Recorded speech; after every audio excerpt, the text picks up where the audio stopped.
Hello, everybody, and welcome into another episode of the Couch GMs podcast. It is Thursday, December 12th, 2024. I'm your host, George Kurt, joined by the one and only Cody Roadcap. Fantasy playoff time. Are you hyped, Cody? Is it bad if I say no? Like I'm like already dejected. Like I'm I already feel like starting I to feel the lost. I'm blues. with you. I feel like I lost and we haven't started. Yeah, it's like it all comes down to this, and then when I look at my team, I'm like, this is the best I got. Like it just feels like you're kind of playing for I was thinking about this the other day, and it's like you either go into the fantasy playoffs thinking, man, as long as my team doesn't have a bad week, or you go in going, man, I need my opponent to have a bad week. And like there's no in between. You feel one way or the other. And I'm sure we can talk strategies as we go of like, do you play the boomer bust players? Do you try to play the safe players? That kind of thing. And it depends on if you think that you're a favorite or an underdog. But no, there's especially this year, there's been so much inconsistency, so many random good weeks that it's going to be hard to figure out how to navigate. But Cody and I are going to do our best to help you guys figure out how to do it. Make sure you're following along at the Couch GMs, Facebook, X, Instagram, and TikTok to ask us questions in our DMs if you have any after the show, or drop them in the comments while we're live. Cody and I will get to questions as we go today. We are live Monday and Thursdays, 6:30 East. So make sure you subscribe and check us out as we go live on YouTube and Facebook. All right, Cody, why don't we sit back, relax, and chat?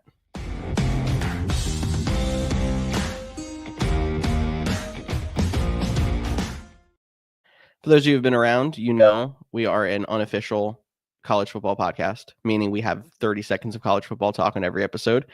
This week, the narrative wrote itself. We got Bill Belichick not coming back to the NFL, instead going to college to be the head coach of the North Carolina Tar Heels. Wow. Yeah, I mean, I definitely like I started to see some buzz on that the last couple of days, and I didn't expect it to happen. Then yesterday the news broke, and it's still kind of surreal. I know Cliff Kingsbury talked about it at his, annual offensive or not annual, weekly offense coordinator press conference about like, yeah, he'll believe it when he sees him on the sidelines. He doesn't see Bill Belichick being the guy that does home visits and the wine and dine it takes in college now. But as the more comes out, the stuff I didn't realize, like his dad used to coach at North Carolina, like him having baby pictures at North Carolina, like the ties there. I never realized that, and maybe something I should have paid more attention to or saw it coming because he gets to go back into coaching. And we talked about it last offseason too. Like one of the things that he really wanted was full control, coach Mhm. GM. And that just doesn't happen that often anymore in the NFL ranks, where in college, yes, they're starting to get general managers. Michael Lombardi's coming with them to be the quote unquote general manager, but the head coach is the man of the football program, and he gets that opportunity. And he also gets to try something different. Like if he goes out and wins a championship with North Carolina, does he probably, becomes the greatest coach of all time. Period.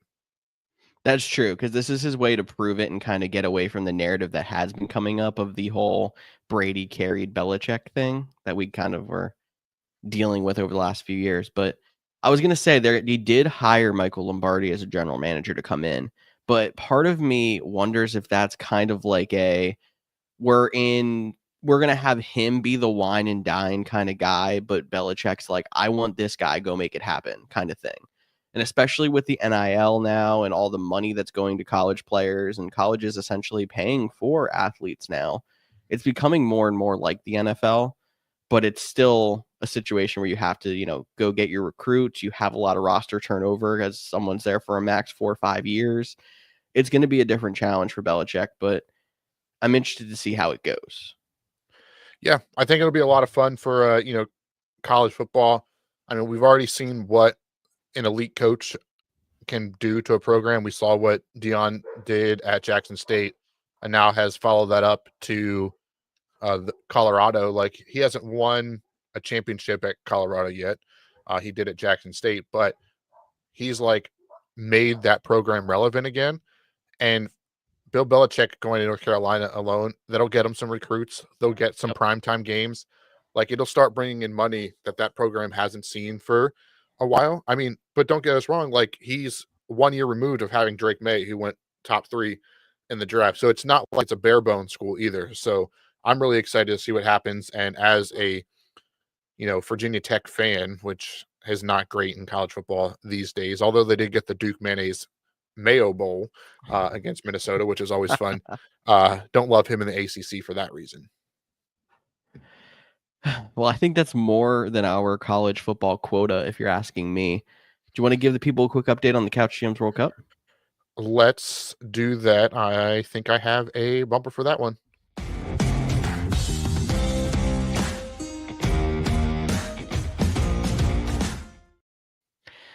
Cody, with the tricolored background and everything, I have to see how this is going to work when we're talking about putting up graphics. We have the final playoff brackets for the Couch GMs World Cup. So as I keep stalling and figure out how to share my screen, because I am not prepared for this apparently, we're going to talk about Group A first. Colin and Bree with the buys. We got Josh W., Sean, Tyler, and Sheeler with the matchups this week. It's Josh versus Sean and Tyler versus Sheeler. I know Tyler had a very solid year. This league was very top heavy. So I'm interested to see if Sheeler can make any headway, but there was a very big split between 5 and 6. Yeah, I think that's a good way to put it. There's a lot of good matchups here. It's also worth noting, just as we go through this, right? Like a winner of this gets an automatic qualifier for year 4 of the World Cup finals. So there's this year, next year, and then we're the finals. And if the season ended today, it looks like Josh Watkins, Sean, Tyler Snyder, Jeff Sheeler all would fall out of the top 12. So they all need a championship to lock in their spot. They can have great seasons next year as well. But those guys would be currently sitting outside of the top 12 that they need to, or top 10, and jump in if that allows them to by winning a ship this year. And then on the opposite side of it, we've got Bree, who got a bye in this league, and she had a good year 1. She's actually the leader in the. Yes, definitely. As George cuts out there, she leads the wild card spot. She has 22 wins in over 2 years, which makes this a very fun situation. It seems like George might be having some technical difficulties as he's going on right now. So I'm just going to pull him out and go back to just me, see if he pops in here real quick. I'll go into the chats too, because George has all the comments. Our good friend Marcus, we talked about this last week. He is in the World Cup Group B. Did not make the playoffs. Oh, George, you're back. Hey. I'm talking comments real quick while you figure your stuff out. Marcus popped in to say, death to neighbors. I should be in the playoffs. Don't ever second guess yourselves, kiddies. And we talked about that last week, going with his gut, second guessing the Malik Neighbors to play Calvin Austin. Calvin Austin had 1 catch for 4 yards. Malik Neighbors had arguably his best week since week 5 or 6. And unfortunately, that is what cost Marcus a playoff spot. But are you back and ready to get us into the Group B stats, or do you still have more to talk about on Group A? No, I think that covers Group A. I'm going to throw Group B right now, and we'll talk more about Marcus in the Group C standings in a second. Cody, number 1 in Group B. Andrew S. is the other bye. Talk to me about your group a little bit. Yeah, our group is really competitive. Andrew S., I believe, unofficially, was the highest scorer of all 3 leagues across it. So that is something to pay attention to at that number 2 seed. He was able to get in that by Reed losing in week 14. So he stole a bye in that situation. So Reed is another good team at, the 3-6.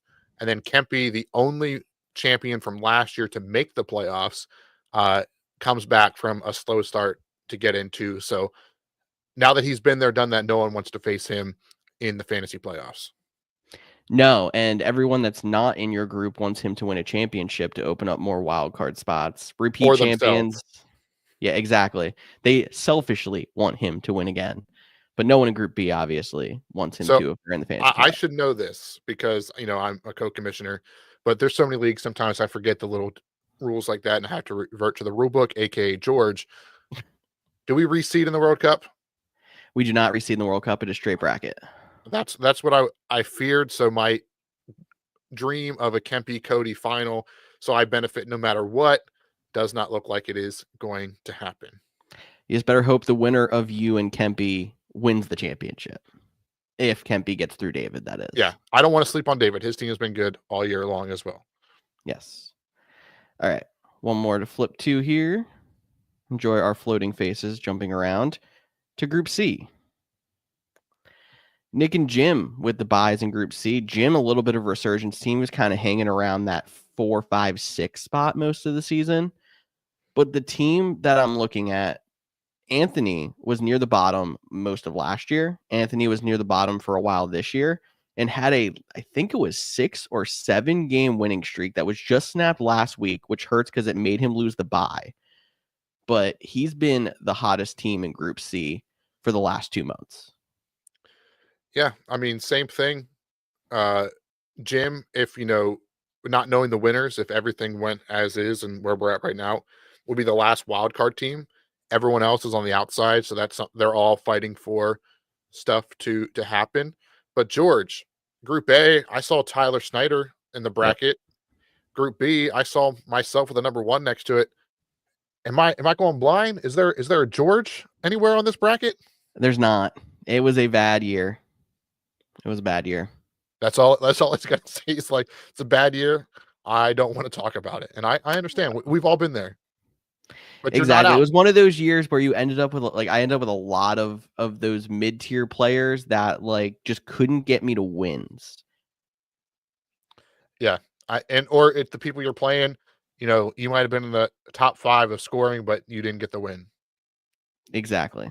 It was one of those, I didn't score exactly fantastic, but I did have a lot of points against on top of the fact that didn't have a lot of luck. But keeping an eye on this one as we go through. Hayden is kind of the person who's hanging around 6 a lot of the times. Him and Anthony, we'll see if Anthony is losing some steam. And then that Mike Cole matchup, they've been kind of fighting each other in the standings for a while, so that's going to be a good one.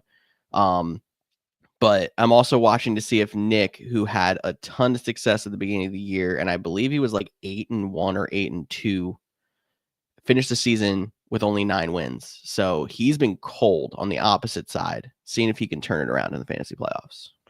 Yeah, it's definitely something to keep an eye on. And we'll keep you updated each week with the, how the seeds move out if you want to follow along. And if you don't care enough to follow along with the fantasy league that you're not in, the fun part about that is after the season, we'll take a look back at the information. How many of the same players are on the championship teams? How different do they all draft in the same spot?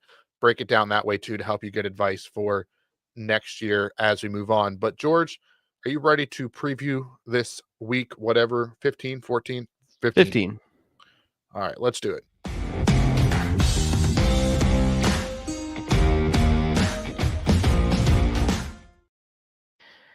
Welcome in week 15. Welcome to the fantasy playoffs. And I'll start this before we get into games with a little bit of advice that, funny enough, came from Yahoo Fantasy Sports on X. If you are in a bye, the suggestion is that you bench your entire roster. Don't play anybody. The thought process being, if someone's on your bench, they don't lock, you can drop them. So if there ends up being a major injury or such, you have a chance to jump the waiver wire for the next week, dropping them to add somebody who hasn't played and locked yet. What do you think, Cody? Yeah, I mean, I think it's a smart strategy. Also want to give a shout out to Leroy in the chat saying hi. So hi, thanks for joining. But just wanted to say, I think that's an interesting strategy. It's not one that, but I mean, it potentially could be a league winner, right? If for some reason one of the key players go out. Now, remember, if I'm not going to put any bad juju out there. So let's say this player goes out, you're not going to get his backup because he's already locked for waivers. So this is more of like, hey, if this player gets hurt, I know I can cut him to pick up this defense for next week, or I can go out there and pick up this. And just remember to set it back. But like George said before we started, if you forget to set it back, you shouldn't be in the fantasy playoffs anyways. And I was thinking more for those Thursday games in particular, but definitely on Sunday, make sure your lineup the following week is back and in order. Exactly. But we start with the early window. Some interesting, things with the schedule this week that we'll kind of get to as we go through. The early window, typical 1 o'clock starts on the East. Starting with Ravens at Giants. Ravens have been struggling over the last few weeks, coming off of a bye week in a game that they should dominate. And I think even though there's some red matchups for the Giants against receivers and tight ends and such, I think you can just kind of let everyone roll in this one. On the Ravens side. On the Ravens side, yeah, meaning Flowers Okay. and Andrews. The way it was phrased was like, just let everybody roll on the Giants. I'm like, bro, what are you talking about? Like, No, we're talking the Ravens side of the ball. Yes, the Tommy Giants, they're a DeVito much more. is gonna be playing. Yeah, Should we exactly. go back to Marcus's comment about Malik Neighbors to start this one? I mean, he had a pretty decent week. Decent all things considered in their game last week. Tyron Tracy's the interesting one. You know, he's been averaging over 65 yards, scrimmage yards per game over the last so many weeks, which is good for fantasy. And he's been getting, like, if they score a touchdown, a lot of times it's been him.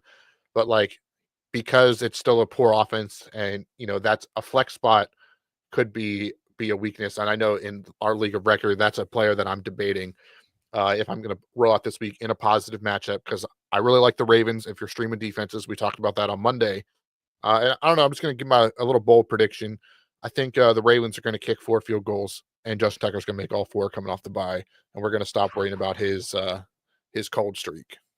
You say that, but there's been multiple times this year he's missed multiple kicks in a game, come back, had a perfect game, and then just goes back to missing multiple in a week or two. So I wouldn't say it completely gets us off of the we're worried about Justin Tucker, but I think there's a good chance he does rebound for at least this week. I don't think Justin Tucker misses another field goal this season under 55 yards. Want to put a solid nickel on it? A solid nickel. All right, cool. Not a hollow nickel, a solid one. Got it. Okay. We'll do the bite test to figure out. Be like Jameis eating W's to figure out if a nickel is solid or hollow. I might substitute for a chocolate nickel. I'll figure that one out later. All right, sounds good. But yeah, outside of this one, but when you say play everybody on the Ravens, that includes Dreadless Derrick Henry. Dreadless Derrick, yeah, that's newsworthy, right? Dreadless Derrick Henry. But is that Zay Flowers, Rashad Bateman? I don't know if Bateman's going to go. He's dealing with a knee. Haven't seen practice reports for him yet, but I would assume he's not going to go. So I would limit it at Flowers, Andrews, and then Lamar and Henry. Okay. And then the Giants, it's Neighbors and Tracy if you want. If needed. Exactly. Don't force Neighbors out of your lineup, but don't force him in your lineup either. Don't force him out of your lineup, Marcus. I'm telling you. Alrighty, next matchup, Jets at Jaguars. Jaguars wearing their throwback unis, so that's fun. Maybe the most exciting thing about this game. Going back to David Garrard and Maurice Jones-Drew era? I believe so. I believe that's what they are. Nice. Full Jaguar on the helmet. So, but yeah, this game, outside of really Brian Thomas Jr., there's not a Jag that I feel great about playing. And I don't love playing Brian Thomas Jr., but he just seems to be the guy that gets all the targets and gets. Yeah, he was someone I was going to ask you about because it's a negative matchup.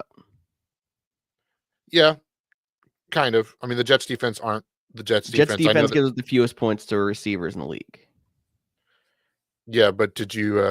I mean, Tyreek Hill just had a nice day against them. Obviously, I'm not saying he's also Tyreek Hill, but yeah, I get you. So I'm like, there's points to be had. There's points to be had. When you get to play, you know, the Patriots twice, the Dolphins once without Tua, some other matchups in there, your numbers might look a little bit better. That's all I'm saying. Again, I don't love it, but like, what are you doing if you're Brian Thomas Jr. or Tyron Tracy?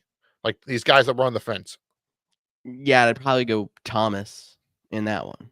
I think I am with you on that one too, and you're hoping for a touchdown. And I mean, the Jags scored 1 touchdown last week, and it went to him. And it was Brian Thomas, exactly. Where the Jets actually looked pretty good, and got the game to overtime, and they weren't able to pull it off. Do you think they get another good dominant day in the offense? Like, I know going into the game there was some talks of like, are you you're not confident playing Devontae Adams, which is wild. After last week, it's like, okay, Devontae Adams, you're back in my lineup. Breece Hall not practicing, so which one? Braylon Allen, Isaiah Davis? I feel like we had this discussion a little bit on Monday too. I would go Braylon Allen, thinking Isaiah Davis is probably slightly more touchdown dependent. I don't really necessarily love either, but you're probably not finding too many other options. So you can play both. I'd prefer to play Allen. Yeah. Yeah. And if you're in the comments like, guys, why are you talking about players that no one's gonna play, like Isaiah Davis? Just know in our one dynasty league, obviously that's dynasty and not redraft, somebody's making the playoffs and now has to start Desmond Ritter. Yeah. Meanwhile, Cody and I sitting on the outside, like, we have just as good of rosters as this. We just got The ruined number by our two pick. divisions. But Yeah, I'm not that lucky. But no, seriously. And there's plenty of people who are Breece Hall owners that might not have a decent RB3 on the bench. for So in sure. that case, you might be relying on Braylon Allen. Yeah, I definitely think that is a good thing there. But yeah, and then Garrett Wilson, Devontae Adams, they're good to go. Are you I think you were the one that said possibly stream Aaron Rodgers this week. Mm-hmm. Are you still feeling good in that one? I am. I think because of the matchup, I wouldn't have fed too much into the good game that they had if it wasn't for them then also going into a good matchup. And I think this week, I mean, obviously, if he has a bad week, that might mean you might not move on. But if you do happen to survive, he has a bad week, then I'm not feeding into like the Jets offense figured it out this year. One week by week basis on them. But I think this is one where you can roll out him, you can roll out Adams and Garrett Wilson and feel confident because recent success and matchup. Alrighty, next game could be another doozy of a good game that we're not expecting. That's the Cowboys at the Panthers. The Panthers almost upset the Philadelphia Eagles last week. They get another NFC East opponent this week. The Cowboys coming on a short week after their heartbreaking loss on a blocked punt that they then muffed, setting up a 40-yard touchdown, Jamar Chase. Which, speaking of Jamar Chase, I know we're not at the Bengals yet. That's coming up. That dude's getting Juan Soto money this offseason, but we talk rest of him when we get to their game. Cowboys, Panthers. I know you watched that Monday night game extra close to one particular player on the Cowboys side of the ball. Yep. One Mr. CeeDee Lamb. Mm-hmm. Incredible first drive. Yep. Disappeared. What happened? Exactly. I don't know if it was the Bengals starting to bracket him or if it's just the Cowboys' incompetence on offense, but I don't understand how you have a player like CeeDee Lamb and you don't just feed him the ball. I feel like there's some weeks where he gets 11 to 16 targets, and it's like that's how you have to treat a player like CeeDee Lamb. He And then was all of a leading the sudden he has league his in weeks where he targets. just doesn't. Yeah, he was like up there in targets with Jamar Chase in that game. And it looked like it was going to be a good old fashioned alpha wide receiver versus alpha wide receiver. You can't block them after the first two drives, and the Cowboys just went away. So does that give you concern? I'm obviously you're playing CeeDee Lamb, right? Like, Yeah. but like, does that give you some concern? Well, what we saw post this first drive on Monday night, that maybe that flex play has to be a little bit of a high upside in case it's another down week for CeeDee Lamb. I don't think so in this case. One, because matchup. I mean, I know the matchup was good last week. Two, because the Cowboys have a very long track record of overcorrecting. You saw it with Rico Dowdle on Thanksgiving when like people are saying like they can't run the ball. They name out Rico Dowdle the starter, and all of a sudden he's starting to get a lot more touches and have more success. I remember a time earlier in the season when they were talking about how CeeDee Lamb wasn't getting going, and that was one of the games he got like 18 targets. Like when you saw it was alpha receiver versus alpha receiver, and the Cowboys went away and started throwing the ball to Kavontae Turpin all the time. And then there's, Cowboys fans out there who I know the season's pretty much over for them now after that loss, but why aren't you getting CeeDee Lamb involved? You're going to see CeeDee Lamb getting more involved this week on a regular basis, in my opinion. All right, and you mentioned Rico Dowdle. I think he's a guy you can play as well. Ever since he's been named the starter, he's been getting treated like one, averaging about 90 some scrimmage yards per game since being named the starter. So smaller sample size, but definitely worth monitoring against the Carolina Panthers, who are coming off of a heartbreaking defeat. And on their side of the ball, Chuba Hubbard, I think, is a great play against this Cowboys defense. And then also Adam Thielen, if you need a guy, I'd trust him out there against the Dallas Cowboys. I like it. Yeah. I think Thielen's someone who's kind of been underrated. and might still be sitting out on some waiver wires just because a lot of people don't want to touch a Panthers wide receiver, but has the potential to be a league winner if you're somebody who needs a flex, a second flex, something like that. Definitely agree on that one. Let's talk about Commander Saints. Marshawn Lattimore, revenge game, if he can finally make it to the field. If he can finally make it to the field. I don't understand how that trade went through. And then the dude misses another month and a half. He definitely didn't pass that physical, right? Well, I mean, it depends. Sure, he probably passed it. I mean, did he pass it or did he pass it? Passed it. But anyway, another team coming off a bye. So yes, obviously hope Marshawn Lattimore comes into the lineup, but getting Jaden Daniels back, getting Terry McLaurin back in a solid matchup. Brian Robinson, who I think really needed the bye week, he's been banged up for a while now. I think he's been in and out of the lineup. Yeah, I like Brian Robinson on this one. I like your big three of Jaden, Terry, Brian in this matchup. I think they're going to be playing good. They have a lot to fight for as they hold on to that 7 seed.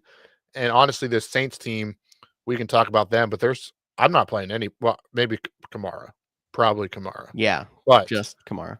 That's the thought that I'm even hesitating that in the playoffs, despite him being like running back 5 on the season. It's just because they're so banged up everywhere else after now losing Derek Carr. Chris Olave might be back sooner rather than later, but still not likely this week. So Spencer Rattler out there. This Saints, it does not feel like a good day for the Saints. And I'm not even sure if I would play Olave if he comes back, especially seeing that there's no quarterback. Nope. But I just figured it was worth noting throwing on here because I was like, I thought he was done for the year. And all of a sudden it's like he's eligible to come off IR. He probably won't this week, but they're trying. What? Yeah, and if he does, you didn't make the playoffs with them, so he can stay on your bench. Yeah. Use him as the emergency policy if you see that he goes off in week 16 and you need someone in week 17. Yeah, but don't look ahead because we still have to get through week 15. And, Yes. why don't we started talking about him early when we talk about Jamar Chase, but let's talk about these Bengals. They go to Tennessee against a Titans team that couldn't score a touchdown on the Jacksonville Jaguars, so I really don't know what team's going to show up this week. Jamar Chase, incredible game on Monday Night Football. I think I sent this in the group chat, and no one responded to me. It gave me a little bit of a tear. But there's been so much talk about Saquon Barkley MVP, right? Yep. But then there's everyone that's like, well, it's a quarterback award, so it's going to go to Josh Allen or Lamar Jackson. Okay, we hear you. There's a world where Saquon doesn't win Offensive Player of the Year. Yeah. Because Jamar Chase is having a Triple Crown season, putting up crazy numbers. I mean, I'm hoping for a Saquon MVP, Jamar Chase OPOY. I think that would be cool. But it would be wild to me if, like, people think Saquon's going to get MVP and then he, like, last second loses it and then doesn't get Offensive Player of the Year. But just something to wonder because of how good Jamar Chase is. But I want to get your thoughts on that competition if it came down to Saquon versus Jamar Offensive Player of the Year. We can talk more because when of we the do our way waivers. that they vote on it. I honestly think there's a chance that he doesn't, because there's going to be a couple people that'll take if Chase wins a triple crown meaning catches, receiving yards, and receiving touchdowns. He's currently leading all three. And people say vote for Saquon for MVP. They're then going to vote for Chase. And then there's a couple people that are going to vote for Chase over Saquon just because he won a triple crown. Like, there's a chance that Saquon could miss out on Offensive Player of the Year just because he gets a couple of MVP votes.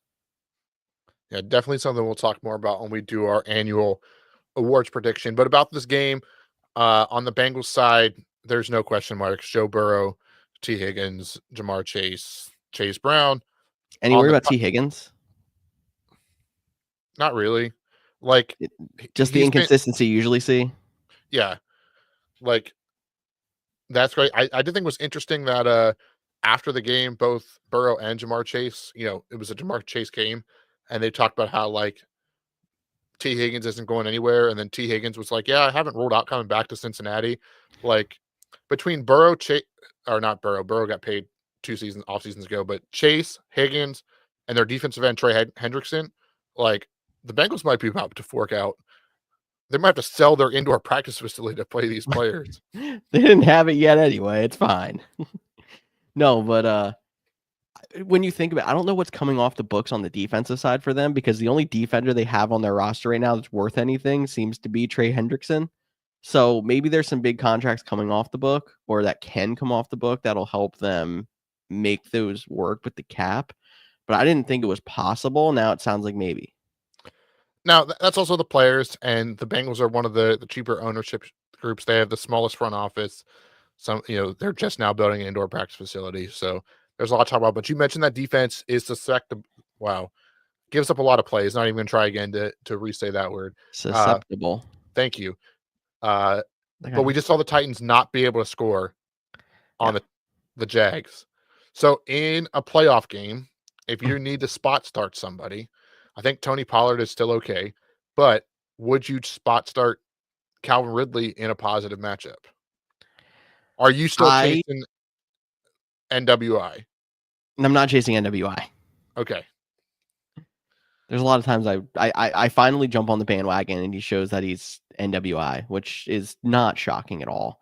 But no, I'm not chasing him. I would think about Calvin Ridley. The targets are there. It is still a good matchup. The Titans, even though they've had some very bad games like last week against the Jaguars, they've also had some decent games.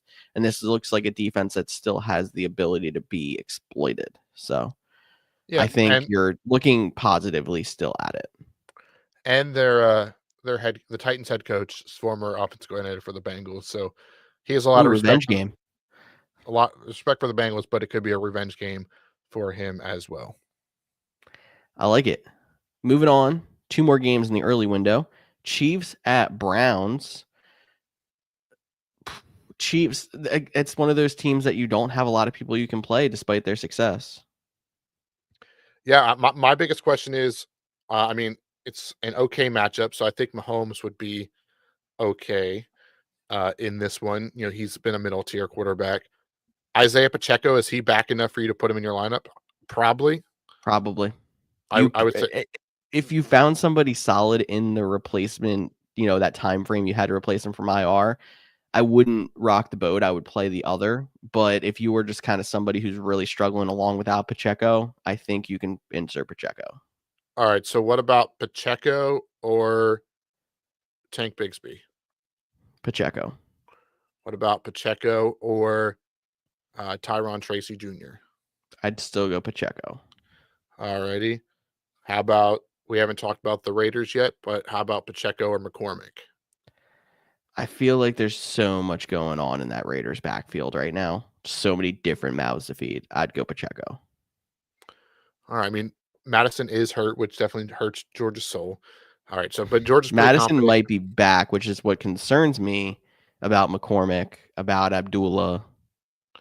Well, Abdullah wasn't on. I wouldn't ask that question. But no, McCormick, I know, but when there's guys, they've been playing the hot hand, but there's like 4 guys that have gotten touches. Pacheco or Garendo tonight? I wanted your opinion on Garendo. I'm gonna abstain for now. Okay, that's kind of where we're drawing the line at for this one. One thing to note about this game that doesn't have fantasy impact, but on the NFL impact, the Chiefs. They're not the only team here, but are about to go on come Sunday, 3 games in 11 days. Ooh. So, which is there's a couple teams that are about to be doing that. You're right.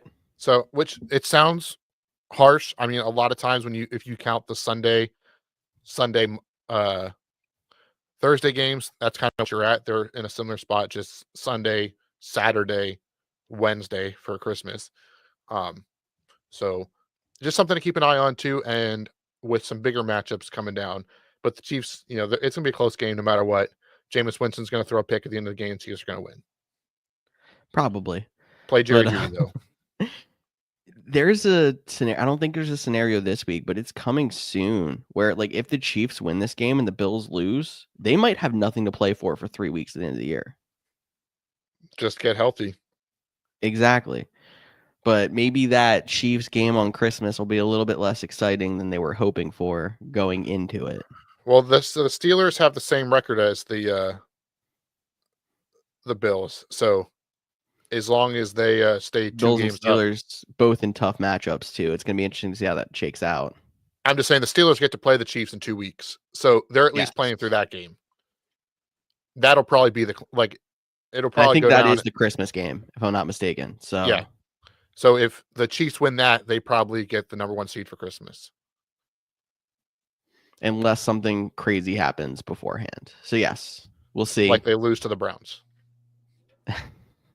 The Steelers lose this week, and then we'll see. I don't know. They play with Ravens the next week. There's a chance that Ravens Steelers game next week is for the division. So there's still a lot that can happen with the Steelers for even winning the division, let alone going for the number 1 seed. I know it always feels kind of weird because, fantasy playoffs come around. We're starting to talk, end of the season. What are we going to do? How are we going to win this game? There's still a month of regular season football left. There's a lot to go happen. I hate to keep bringing this up, but at this point, the year the Eagles won the Super Bowl, Carson Wentz was MVP, right? And then he got hurt. And no one expected them to win the Super Bowl, and they ended up still doing it. But a lot can happen over the course of the next 4 weeks. Exactly. I don't think we talked Brown side too much yet. So where you at on their wide receivers? Jerry Jeudy. I think that's the answer. Not putting anything into Cedric Tillman until we see more from him fully healthy. Yeah, but do you know how crazy this run for Jerry Jeudy has been? Obviously, it might say something about the other position. Do you know where he currently sits as wide receiver on the season? I'm assuming it's top 10 because there's so many bogus top 10 receivers right now. It is 10. He is currently 10. It is 10? Yeah, because I know number 9, if I'm not mistaken, is Brian Thomas, who we're talking about potentially benching. So that is such a bogus position right now. So here, I'm going to read you the top 12 from 8 to 12. And you tell me which one of these guys. Actually, I'm going to give you to 13. We're going to go to 14. Cody's going to keep adding on. 7 to 14.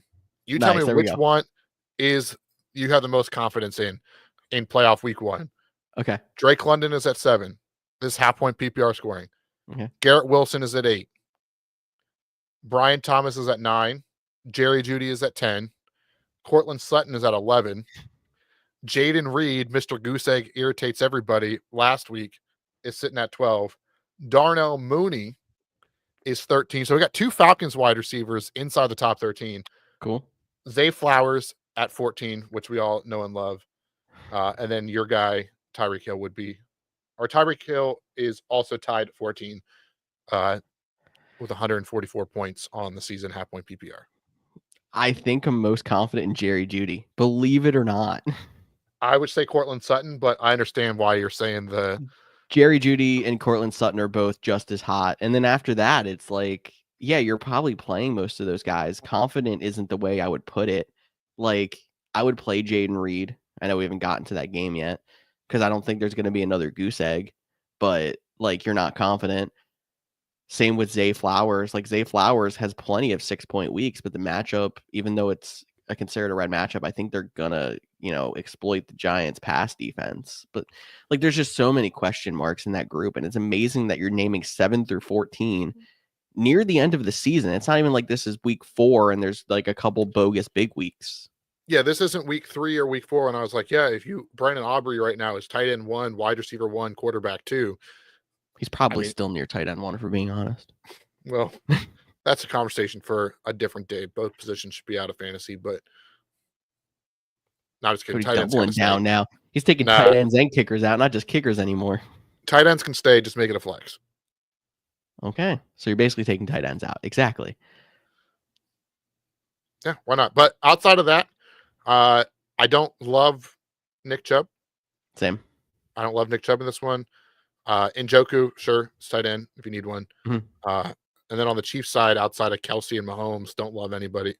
Other options. If you need to play someone, I guess maybe if you had to play a Chiefs wide receiver, hypothetically. Can I count Gray as a wide receiver? Sure. I'll let you. No. Is it him? I'm not actually. No, I would play him at tight end because why not? It's tight end. But no, if I had to play a Chiefs wide receiver, I feel like Juju's been getting the most targets, if I'm not mistaken, but I don't love that either. I'd play Worthy Hopkins for his upsize. You're probably playing Hopkins. But Yeah, I'd play Hopkins, but Worthy was available in one of our leagues. I don't know if it was the World Cup or another league, and I was like, I feel like I should pick him up. Like, I the feel like that's upside's there, it just hasn't quite connected consistently. right. And Miko Holman didn't go on IR, so we're not picking him up or not playing him. Yes. That wasn't an option anyways, but all right. One more game at 1:00. Dolphins at Texans. Probably, no, I'm not even gonna say probably. The best game of the 1:00 window. The Dolphins are coming in, off a big game to keep their playoff slim, but playoff hopes alive. The Houston Texans struggling pre-bye, got a week to rest, recalibrate, recenter, refocus. Host the Miami Dolphins in a game where the Texans don't have to win, right? Because they're still in the AFC South. But like Yes. they want to start changing the narrative around this team to some degree, and beating the Dolphins would be a great way to start that. I think this game could be potentially high scoring, so I'm playing everybody. I agree. I think I'm finally back to the point where I'm 100% confident in playing the Dolphins, and you're still going to get some bad weeks out of Waddle. We saw Jonnu Smith have a very bad week, except for overtime last week. So it's not like it's a slam dunk, play everybody, you're going to get a ton of points. But I'm confident with how well the offense is playing. The upside's there enough. Play them. Yeah, and on the Texans side, I mean, that one's a lot easier to say, yeah, you're playing Mixon and Collins, right? Because they're at the top of this. But if you're desperate an injury and you need to play a Tank Dell, I think that's on the table as well. I think so too, and we're going to hope that he does not go well for me. As in our league of record, I had to drop him to play defense last week, and now I'm facing him. Fun times. Yeah, man. Fun. That's a week one storyline for the making right there. Hopefully it doesn't come back to haunt you. Ready to talk 4:00 game? Holy crap, George. We are 42 minutes into this episode already. I feel like we just got started. So we got 5 games. Voice cracking all in the 4:25 window. 5 games in the week that we probably would have been okay with a 2-game slate, Nope. and they're all at 4:25. We're never okay with only 2 or 3 games in the 4:00 window. Cody wants at least Never. 4. I'm saying that because there's 2 matchups that are very good in this window, but no, you're right. A 4-game slate is usually like where we want it at. Honestly, I think all 5 of these games are good. Obviously, there's 2 like heavyweight fights. Yeah. But like this week could end up being, those other 3 games is the women's match before Paul versus Tyson. Which was better than Paul versus Tyson. Exactly. That's what I'm saying. Like Colts at Broncos. Broncos coming off a bye, really good team. The Colts fighting to keep their playoff hopes alive. Like I think that one is like they're equally matched teams. I think if they're going to play a really good game, that one should be interesting. Cardinals are reeling right now. They get to play the Patriots coming off a bye. Drake May has been super exciting to watch. Hasn't done much in terms of like turn this guy into a fantasy output. But Hunter Henry's back there at tight end if you need a tight end. The Cardinals, they need a win after dropping their last 2.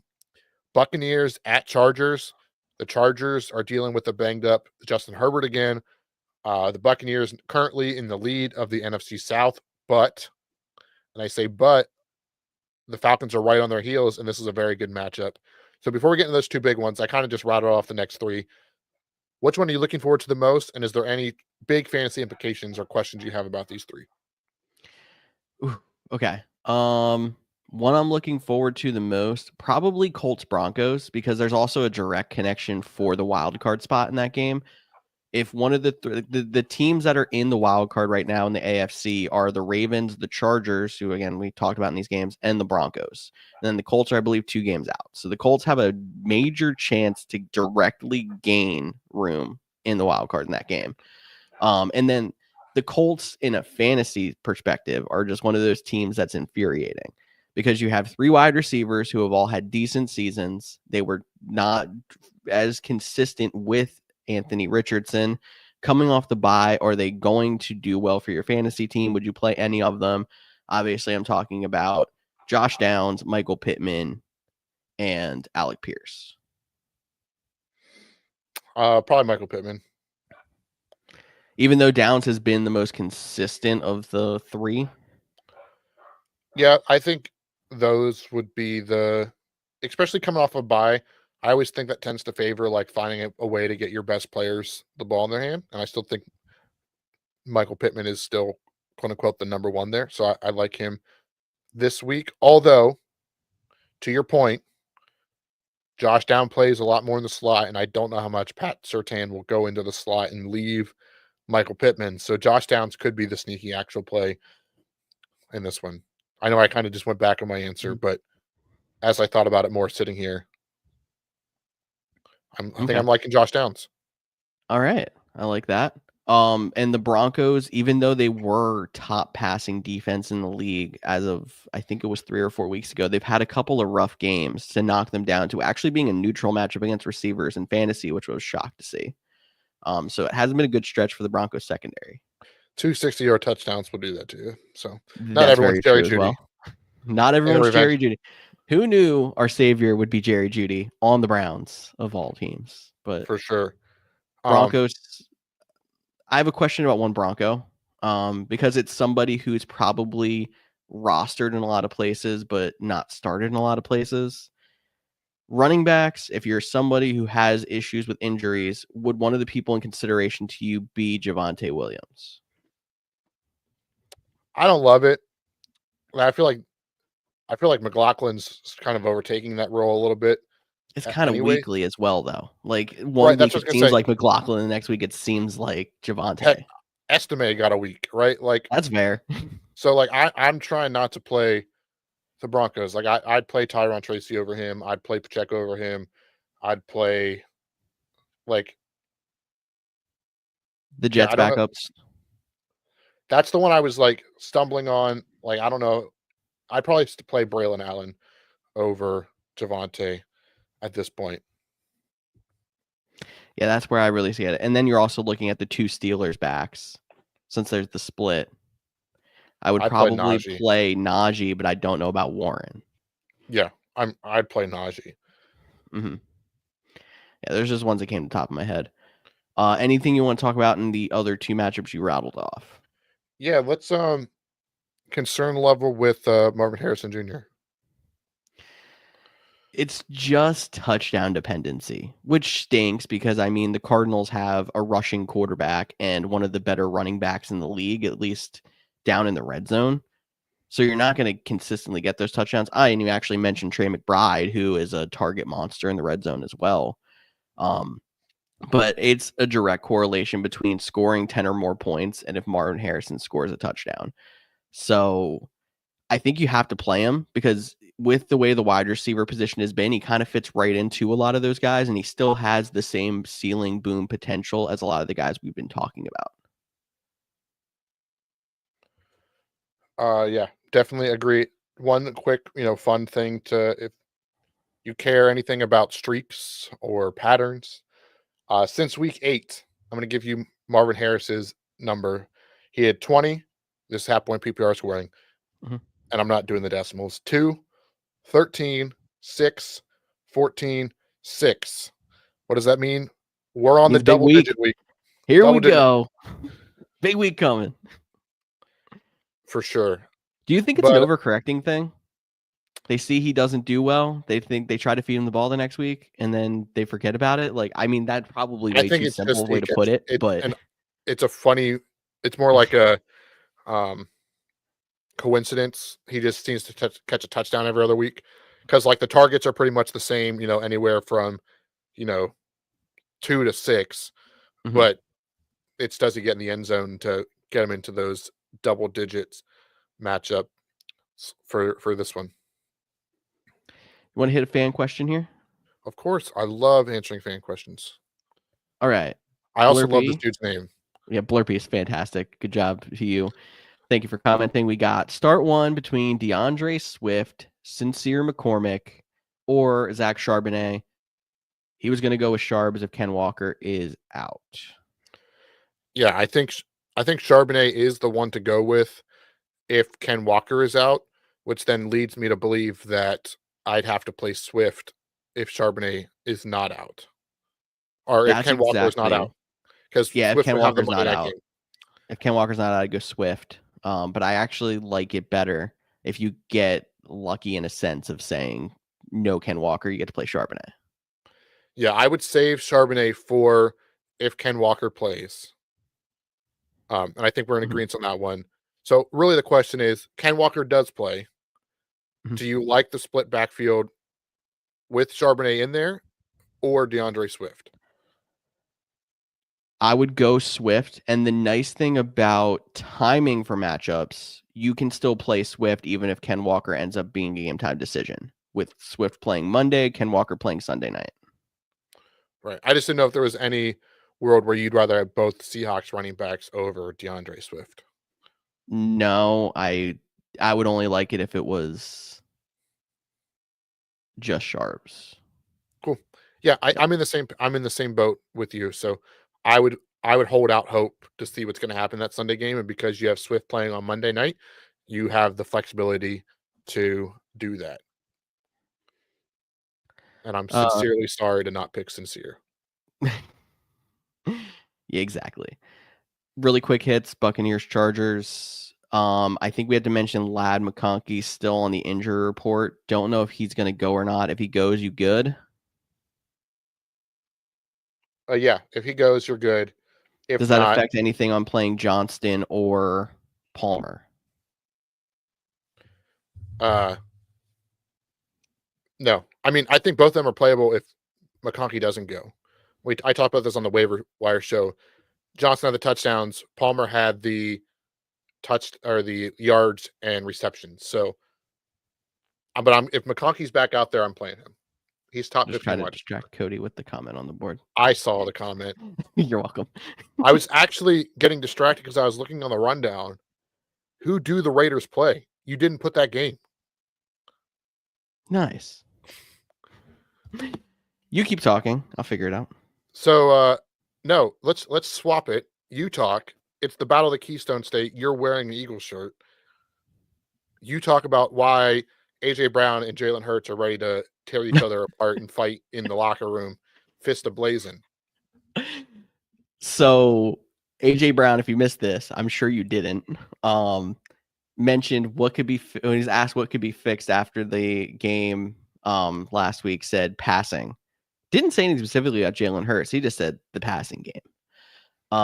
Turns out there's been a feud in the past. Brandon Graham, the Eagles defensive player who's on injured reserve, came out and talked about like Hurts is trying. AJ needs to be careful what he says. I don't know. It was a whole thing. With that being said, they seem to try to squash it the best they could in the media this week. You know the Eagles are going to feed AJ the ball after this whole entire thing. I'm expecting AJ to go 102 touchdowns. I mean, maybe that's a little bit too bold, but this is going to be one of those weeks where you know they're going to try to feed him the ball. And you still expect a big output out of Saquon at the same time. Yeah, I think that's good. I want to go back to Blurpy's question. Okay. Because you have it on the rundown. It just happened to go on the second page. Because there's two Monday night games. So that adds Sincere back into the mix. So but I'm still not playing Sincere. At least I'm not.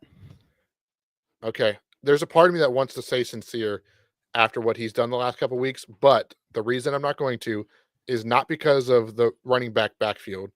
It is the lack of Aiden O'Connell, and we're going to get Desmond Ritter. The offense is going to sputter in your opinion. Although it is a revenge game against the Falcons. So take that for what it's worth. But yeah, I'm still with Swift, but I wanted to, if you're feeling a little bit more confident and Sincere, or you need a really big game because you bench Charbonnet, or Charbonnet had to bench because Ken Walker was back, Sincere might be the higher upside guy. Swift probably going to get you the 8 to 12 range. Is your shirt a Virginia Tech shirt? Absolutely. We sometimes talk about college football. You missed us talking about college football earlier in the show. We have about 30 seconds an episode, so feel free to join in to our 30-second discussion next week. But Steelers side of the ball, should we continue? Dude, hang on. I'm just now talking to Blurpy in the chat because he went to Virginia Tech. My dad's cousin was the fullback with Michael Vick. So that is how I have my connection to, and now he's the strength coach on the Hokies football team. So that's how I have my connection there. The random connections you have, like Ben Kurt's dad giving you your first tattoo, or Yep. a tattoo. It's my first. It was your first. Oh, how about that? Yeah. Anyway, We'll talk about that experience in the off season, about how he cool. was trying to get Kurt to call his agent to get him out of Atlanta. This sounds like a great time for the off season. Just because the chat's going crazy right now. Here we go. Who has a better chance of getting signed, Adrian Peterson or Tom Brady? Well, Peterson, I guess, because Tom Brady's not allowed to sign himself or be signed by anyone else because he's now a part owner of the Raiders. Can the Raiders sign him? No, he can't be a player owner, which is Come weird on. because Throw it back to 1940s football. Player, coach, owner. you know what? Tom Brady gets a thing passed that you can be a player owner. He comes back, resurrects the Raiders. The Raiders do need a quarterback. But we'll get to the Raiders probably more on Monday. We're pushing on time. Steelers, you worried about Pickens against the Eagles' pass defense? And he's kind of banged up. We're still TBD if he'll go. So, yes, I am worried about George Pickens in this one. So you're just playing Najee? Yeah, probably. Frymuth if you need a tight end.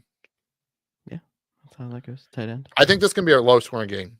This can be like a classic cold weather, Pennsylvania to its core, and just be, a great time, but it's going to end up in like 16-13. I feel like most Steelers games that I actually pay attention to end up that way, and then I don't watch a Steelers game. I'm like, how did they score 40? Yep. I'm still convinced it doesn't happen. They just scoreboard feed, and it's like, well, here's 40 points to the Steelers this week. But then Bills-Lions, potential game of the week. Mm-hmm. So, I mean, really, in terms of fantasy, you know who you're playing. There's no surprises. Everybody. But and I think there is some cause for concern that the Bills have a letdown after their big explosion last week. Although that would be 2 losses in a row. Yeah, I don't know if I'm like concerned. Honestly, because they lost, I think it's not going to be a letdown. Like it's going to be we really have to focus back up. We can't afford to lose another game. For fantasy, just because Bills wide receivers, there's so many guys put their hands in the bucket at this point. Keon Coleman off the injury report, he should be back. We had a big game out of Khalil Shakur last week. You still have who you even going with? I think I like Keon the most for upside. Shakur is the safe bet. And then there's also Amari Cooper. Oh, yeah. I was about to say Mac Hollins is the guy that needs to catch a touchdown. I almost played Mac Hollins 2 weeks ago in a league because I was that desperate. So that's a good time. Yeah. So actually, I would go Cooper, Coleman, Shakur. I mean, Cooper hasn't been what we had hoped, but the way that we expected to fall at the beginning of the season, but hasn't happened, or since the Cooper trade, I should say. Right. That's how I would roll in this one. And then James Cook, I know people are worried about him. I think you can still play him in this matchup. People are just worried because, Josh Allen got 3 rushing touchdowns on the 1-yard line, and George is like, welcome to Philadelphia. So, yeah. No, but the Bills, maybe they'll add something short yardage into their playbook that isn't a quarterback sneak this week. Time will tell. All right, Sunday Night Football. Packers. Cody, you want to talk about Seahawks? Yeah, I do. The Packers are wearing their white helmets again. That's the story of the week for this one. Yeah, that's it. Seahawks are wearing their all greens. So kind of throwback color rush. If you want to feel that. But Packers have a chance to clinch a playoff spot this week. They need the Thursday night game to end in a tie, so it's probably not going to happen. But a win and a tie on Thursday Night Football would get them into the playoffs, so we'll know by the end of tonight if they can actually lock it up. But if they lose, it opens up a pathway for obviously a lot more things that have to go right, where they could miss the playoffs at 11-6. So sneakily a big game between the Packers and the Seahawks as we head into there. The Seahawks are playing good as of late. JSN has been looking like a true baller, has definitely overtaken Tyler Lockett as wide receiver 2, and might even argue that he has passed DK Metcalf for wide receiver 1, making DK the wide receiver 2. On the Packers side, you have to expect Jaden Reed to have a bounce back game. It was asked about right after the game, how did he not have more targets? Could be a little bit of an overcorrection there. Josh Jacobs is playing great. Romeo Doubs, though, still in concussion protocol. This is the weirdest thing, and you tell me if you've ever seen this before. He has now been out since the San Francisco game when he got the concussion. He practiced limited last week, wasn't able to go. Started practicing again this week, but it's after 2 days of practice, still in concussion protocol. So he's doing a lot of practicing, but it sounds like he's still having symptoms. So he would be a guy that, might be able to play, might not. And I don't think I'm putting him back in my lineup, even if he does play. No, I would still stick with Jaden Reed, even though he's someone who bit you last week, and then Christian Watson as your second option on that team. It's interesting. You normally don't see people with a limited participant tag and concussion protocol for that long, but it's got to be some kind of post-concussion syndrome where he passes his test but still has a symptom. Yeah, and then not so much for this game, but one thing to keep a note on is, Tucker Kraft has been one of the top tight ends this offseason, or this whole season. Luke Musgrave, who they drafted 1 round earlier than him last year, they've opened up his IR window, and there's a chance that he comes back this week. So just might messy the water in the tight end spot. This week, I don't think it'll be worth noting. I think Tucker Kraft can still be played, but as we progress forward, we'll have to see how that shakeup splits. Interesting.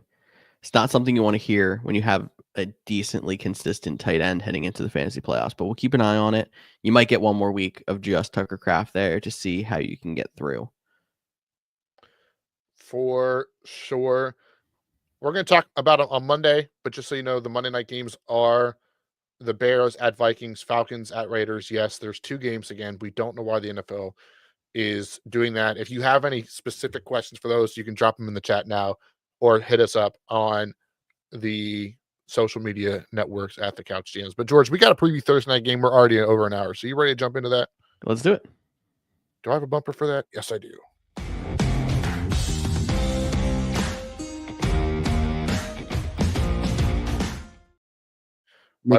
Hit like double the buttons he usually does. Well, and I also think like by week 15, I should know what I have a bumper for and what I don't. You would think so, but no, it's all good. Good game tonight, divisional matchup. Rams at 49ers, a situation where the 49ers have a chance to be not mathematically eliminated, but virtually eliminated from the playoffs if they drop on this one tonight. Whatever. Yeah, I think came out of my mouth. That is definitely, worth noting. And I don't know if it's currently, looks like the rain might have stopped from there, but I know there was a chance this can be a rainy game. But I was looking that up now too, because I think that will play a factor into some of these guys. We mentioned at the top of the show, actually, hopefully George is pulling up the inactives. So the big thing for the 49ers, they're getting back Nick Bosa, Dre Greenlaw, and Isaac Rendo as a go. That's the big news in terms of fantasy. So Rendo's a go. Which, sure, if you need a running back, we saw what he did last year last week. 2 touchdowns on a bad foot in 3 quarters. Great week. Sure, you play him out there. I think that rules out any possible play for Patrick Taylor. I just don't think that would be a smart move in this matchup. George Kittle's definitely in your lineup. What are your thoughts on Deebo Samuel? Though he's been pretty disappointing all season, but especially the last couple of weeks. It's to the point where I'm trying not to play him. And if you've gotten to the playoffs with Deebo Samuel in your lineup, I think you can roll him out, and you're kind of hoping for maybe a couple extra touches in the run game, or he actually gets some more targets, but something's just been not right. I don't know if he's still dealing with something, he's banged up, if it's just a change in the offense with all the things that have happened. But the answer for a wide receiver, if you had to pick one in that room, is not Deebo Samuel, it's Juwan Jennings, and that's absolutely crazy to think about. Yeah, I mean, Deebo Samuel hasn't broken 5 points, half-point PPR since week 10. So I know there was a part of me that was, if Guerrero didn't go, I was going to play Deebo in our league of record. Mhm. But now I don't think I'm going to play him in our league of record, and some guys that I have ahead of him, Lad McConkey, depending on his status. Keenan Allen is currently slotted to play ahead of him, or that spot could go to Tyron Tracy. So think about where Deebo Samuel was drafted, where he was. I have Brock Purdy, so like I could have the stack potential, and I'm still debating not playing Deebo Samuel. Exactly. I mean, even in leagues where I would have Deebo Samuel, there's other options that I found to put in. I would probably play Tank Dell instead. I went and added Zach Charbonnet in that league. He would be a go if you could move him to a flex. DJ Moore, like they're all guys. There's plenty of people I would rather play over him. So I would say you don't want to put him in your lineup if you can help it. Nope, I agree on that one. On the Rams side, there's 3 Rams you can play. That's it. 4 Rams. Kyron, I forgot to count Puka, the and quarterback. Cup. Yeah, you can play Stafford if you needed somebody to play in that situation for sure. But yeah, I think this can be a good game. The Rams are a hot team right now, and they are. I don't know if he's inactive or they officially activated him. But Tyler Higbee, their tight end, is working his way back too. So the Rams are starting to feel like that team that, like, if they get in, you don't want to face.